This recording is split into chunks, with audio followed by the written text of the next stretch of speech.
मैं हमेशा कहता हूँ कि भारत में जो हम कहते हैं 33 कोटि भगवान है। तो टिपिकली हमने देखा है कि कोई ना कोई भगवान तो हमारे लिए हमारी देखभाल कर ही लेते हैं। तो मुझे ये लग रहा है कि ये एक गॉड गिवन अपॉर्चुनिटी है इंडिया के लिए खास करके, जहाँ पे in the relative scheme of things हम शाइन आउट कर रहे हैं। क्योंकि हमारी जो हमेशा जो नॉन अलाइन्ड पोजीशन रही है, हम सबसे दोस्त हैं। यूएस से तो हमारे ट्रेडिंग चलता ही है। They are the largest buyers of our software services, IT services. बहुत बड़ी हमें पॉजिटिव ग्रोथ मिली है पिछले 25 साल में यूएस को सॉफ्टवेयर एक्सपोर्ट करके। तो that we can not take it away. That's we need to be grateful for that.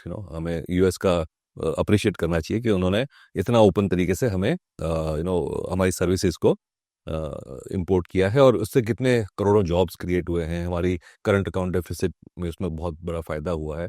तो ये एक बहुत पॉजिटिव रिलेशनशिप तो हमारी चल ही रही है। बीच बीच में टेक्नोलॉजी और आइडियोलॉजिकल डिफरेंस से कभी कभी यू नो मैं कहूँगा खलेल आती है, बट ओवरऑल हमारी रिलेशन यूएस से ठीक है। रशिया से तो हमारी रिलेशनशिप वैसे ही ठीक है। देवर अवर लार्जेस्ट आर्म सप्लायर्स। अभी भी हमारी जो डिफेंस इक्विपमेंट है काफ़ी सारी रशियन ओरिजिन की है। चाइना जिसके साथ हम हमारी बार-बार प्रॉब्लम होती रहती है बॉर्डर पे खास करके, उससे भी हमारी ट्रेड रिलेशन तो ठीक ही है। We import the largest amount हम उनसे इतना ज़्यादा इंपोर्ट करते हैं even after being so adversarial at times. तो एंड जापान तो एनीवे हमारा दोस्त है। यूरोप के साथ भी हमारा ठीक चल रहा है। हम यूरोप से डिफेंस इक्विपमेंट भी इंपोर्ट करते हैं। हमारे यूरोप में एक्सपोर्ट्स भी काफ़ी जाते हैं। तो हमारी relationship as a large country, as a large open transparent democracy सारी कंट्रीज़ के साथ ठीक है। और सबसे जो लाइमलाइट में है अभी, जो है फोकस यूएस का है, चाइना से है, जो दुनिया का सबसे बड़ा मैन्युफैक्चरर है, दुनिया का सबसे बड़ा एक्सपोर्टर है। यूएस को अभी क्लियरली दिख रहा है कि China is the biggest threat to US supremacy. तो यूएस का जो नंबर वन वर्चस्व है डिफेंस में, इकोनॉमी में, उसका जो अगर कोई कंपटीशन है तो चाइना है।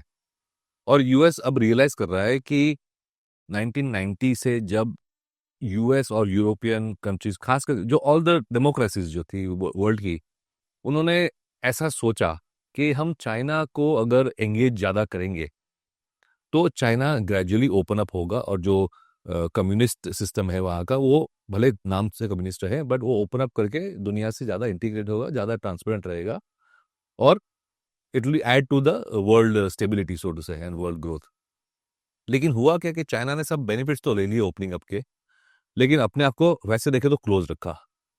उन्होंने अपनी करेंसी को वीक रखा, उन्होंने अपनी वेजेस को, लेबर को कंट्रोल में रखा टाइट रेगुलेशन से। उन्होंने अपने इंटरेस्ट कॉस्ट जो थे वो आर्टिफिशियली लो रखे, बैंकिंग सिस्टम को ओपन अप नहीं किया।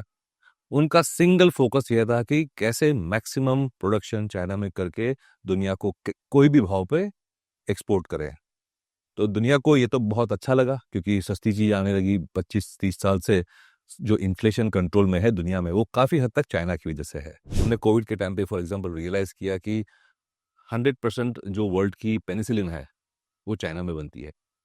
यूरोप, यूएस, इंडिया में भी पेनिसिलिन की कैपेसिटीज़ थी 90s तक, लेकिन चाइना ने इतना डंपिंग किया कि सारी कंपनीज बंद हो गई और प्रोडक्शन पूरी चाइना में शिफ्ट हो गई।